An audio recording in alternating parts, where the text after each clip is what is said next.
Hey guys, and welcome to another Guardians of Wilt-Shire video. You're here with host Luke. And Derry.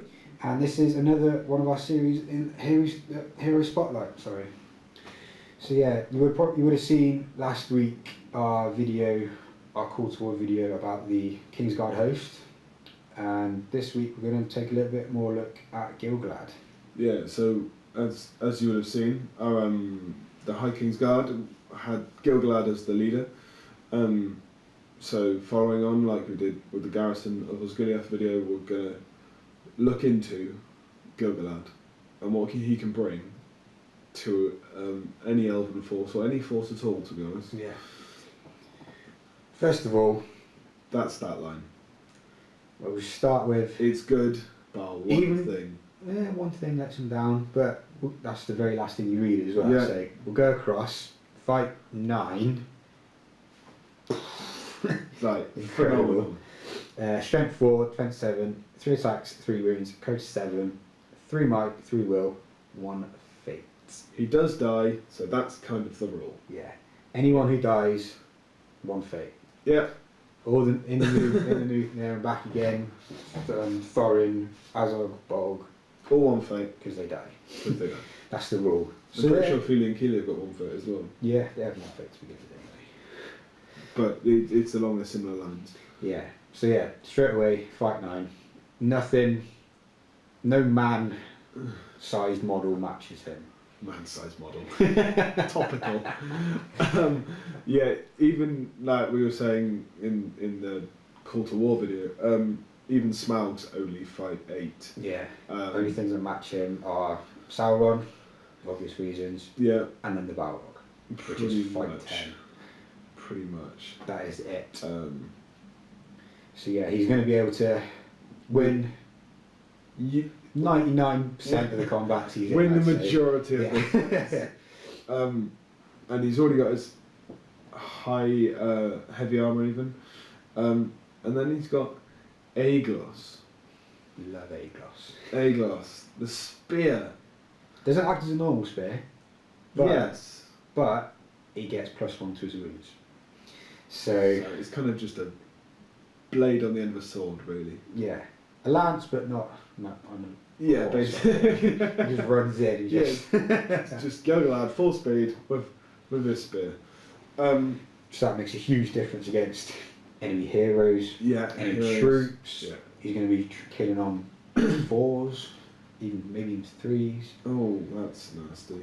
So he could easily carve through your battle line. Yeah, and you think with the heroic combat with that... Oh yeah. Oh, you're causing some damage. And 6 models in a turn you can kill. And you won't be taking on the amount of enemies that you might necessarily will, because he's terror causing. Yeah. And the terror is, I've seen it myself with orcs, with trolls. They can be useless. If you haven't got a shaman there to make them pass a courage test, they can run away, fail courage tests all day long. I've had it in competitive games and casual games, and you've got a cave troll. Right, you're gonna charge this, and then he's like, no, I'm not. And he just completely screws up your plans, and then you have to really rethink, and it's providing. So having that terror on your leader as well. Yeah, you're probably terror on a leader, defense 7, 8 with a shield, which I haven't mentioned. You're gonna take that for 5 points. Oh, all day long. Yeah. His other war gear is he's been FAQ'd to be able to have an armoured horse, which is incredible. That is incredible. So you got a defense 8, fight 9, 3 attack hero on a horse, which won't go down too easily to shoot. I think it's going to be needed 6s on normal bows, 6s. Yeah, 5s on elves, crossbows and stuff. But yeah, but the horse is going to stick around longer than normal, so he can actually get around, do his heroic combats where he can kill. Yeah. I don't know how many that could be. You think 8 in one combat, and then 8 maximum in combat. And then on to the next one. You can kill a warband. 4 maximum heroic. 4 maximum if you heroic, then you can get 8. Oh, nasty. With a +1. Yeah. So it doesn't go away if you get dismounted. Then he's woodland creature, Sorry, Yeah, the air ambulance right above us. It's literally just there. Right, let's go. Give me 2 seconds. So now we're back after the air ambulance has disappeared. He's a woodland creature, which can provide a massive bonus. It's not, you don't see it used that often. No, but if there is a bit of woodland terrain like we've got here, you can stay You can just around there, even crouch when in. you can just Sneak in. The other guys be moving. fine. Yeah. Or you could run through a bit to get to an enemy. Yeah, which is always key. Or get away from an enemy Or get away from if he's struggling. You are. That is most true. Um, He also has the High King of the Elves special rule, providing a 12-inch standfast, which on a board 4x4 normal competitive sized board it's quite is big. huge. Yeah. It's, if you put him in the middle of the board, you're covering pretty much half of it, which is massive. Even though you have got high elf troops, which are high enough courage, but if you've got having a courage 7, 12-inch standfast hero, just takes the pressure off a little bit. very very slightly. Even if you lose one guy from running away, yeah, it can screw up your plans. especially in a small numbered force like high elves generally are. Yeah. You're not gonna see them very often. Another one of his not wargear options, but It's an option a you can take, troop option. You can upgrade high elf warriors to King's Guard, and this means they are now fight 6, which matches most other heroes in the game. Most of the heroes, a lot of matching cave trolls at that, matching fell beasts, yes, which can negate what they can do, really. Yeah, it's a very big thing. So if they're planning on trying to hurl and they lose the fight, especially if you've got an elven blade in there. Yeah, exactly. So, and that's only for 1 point as well, which makes sense, but it can make a massive difference. Yeah, very much so. Also, one thing that I think, I don't know if you think as well, he's relatively cheap for what he brings. For a high elf hero like that, Once he's shielded, got a shield and his horse, I think he's relatively cheap. he's not too bad. For a high elf hero. Same as Dane. Yeah. He's the same as Dane. I think you're paying for the fight value and the +1, obviously. Yeah. And the only thing that lets him down is the 1 fate. Yeah, that's his only. But that's the downfall. rule. That's the rule. Can't complain. For what he can also boost troops as well. His 12-inch stand fast. I think more than makes up for his points Yes, cost. very much so. If you're taking him alongside just like captains or other cheap heroes, you can take to go with it. Eristor or something like that. He's worth it. Yeah. So we'll come on to a few more of the weaknesses in a minute. So like we've discussed, the 1 fate is an issue for him. Huge weakness. Huge weakness. Because if you're going to take him as your leader, which if you want to be a thematic player, you're going to. He's going to be your leader. If you're going competitively, do not take him because he's going to cost you VPs, possibly a game. He's good at what he does, but like with a lot of the Lord of the Rings era profiles, they don't have the masses of special rules and etc. that the Hobbit profiles have got. Which is a given. It's the game has evolved. There was a lot going on. It's like 15 years old now, isn't it, nearly? Yeah, the model is. The model is definitely 15 years old. A bit about that. Not the most dynamic pose.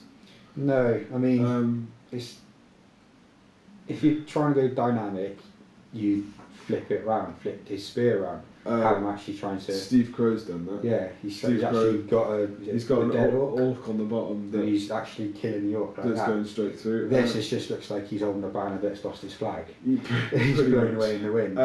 The unreleased miniatures, I think it's High Elf King something like that. Yeah. on horse, That maybe looks they've good. called it. It's really dynamic, and it's the mounted Gil-galad option. Yeah. It looks phenomenal. Yeah, that's the only option we have as well for a mounted version, unless you convert. Yes, unless you convert Rivendell yourself. Knight or the twins or something Yeah. like that. I think a Gil-galad on a horse with this spear like that would look very nice. Yeah, it's very, not too much work. very royal. And Yeah, very- he's standing out. he's just waiting. Yeah, very regal. He's not resistant to magic. No, which is fair enough. There's not many elven warriors that are immediately resistant to magic. Which is fair, Which is fair enough. but La- towards late game. late game, he's going to be targeted by transfixes Yeah. or compels. He's going to have to use that. Black darts even. Black darts as well. So after his will has gone, he is in a bit of trouble. But that's the same for a lot of heroes. Even if he's, same for a lot of heroes, but if he's transfixed, his fight is still going to be 5. So he's still going to be taking on a lot of troops, a lot of heroes. So it's not a massive weakness, but you're going to want him to actually do some killing, which he's not going to be able to do. He won't be so susceptible to monsters as other heroes because he is fight 9. Yeah. So He gets that 6 and he's won. There's nothing monsters can do. Defense 8 against monsters, still pretty good. but Still they're probably pretty going good. to rend. But they're going to rend if they're going to do anything. And then if a normal monster's got 3 attacks and they rend, that's going to be 3s. He's only got 3 wounds, 1 fate. He could die to a monster quite easily. Yeah, but if he gets the 6, that's no issue. Yeah. Because unlike most of the heroes, his fight value is far better than heroes. Anything. Far better than monsters even. Yeah. So it's not too bad. So where would you see Gil-galad? High Elves. High Elves. You would see Obviously. you would see him in a list similar to our High King's Guard. Yeah. So sort of Second Age era. Second Age with Fighting with Elrond Against Sauron. Against Sauron. Generally, you see him and Elrond in a themed Last Alliance list against Sauron, Yeah. against orcs, against just. It is scenario based that you're using for. Yeah. If you You wouldn't see him in many competitive. You wouldn't see him in any competitive list. no, I wouldn't. High elves. They're not particularly competitive. They're not massively competitive, but they're hard to beat because of the fight value in it, etc. Yeah, because I took them to the Icon. I won 4 games, but they were all very close. Yeah. And the ones I did lose, I lost by a lot. So, Yeah. So it's a big way. so he's not going to be your competitive choice, but Yeah. great for. You'll matches. see him with high elves, just plain high elves. Generally with the Last Alliance warriors, swordsmen, and then some spearmen and some bowmen. Pretty much. That's pretty much your standard list. You could include Círdan in the Yeah, allied he was list. around in the Second Age. Um, I'm sure they sort of yeah. hung out a bit, had a chat, you know. Had a chat, yeah. So you can include Círdan just to provide a little magical support. Yeah. You'd include Elrond alongside Gil-galad first, I would presume. Oh, definitely. So that's the kind of themed Eregion Rivendell list. Generally, it'll be Second Age, so you won't have any of the other. No twins. No twins. No twins. No Arwen. I can't recall how long Glorfindal's been around for. Yeah. Been on for a while, but I don't think he was No. Second Age. He's No. early Third Age, I Yeah. think. But we don't know, to be honest. In terms of themed allies, so trying to get him involved in other factions to make him useful. Numenor. Obviously, you're going to create a Last Alliance force. So you'd have Elendil, Isildur, Yeah. Numenor troops, High Elf troops, battle line, kill, go. Yeah. Go.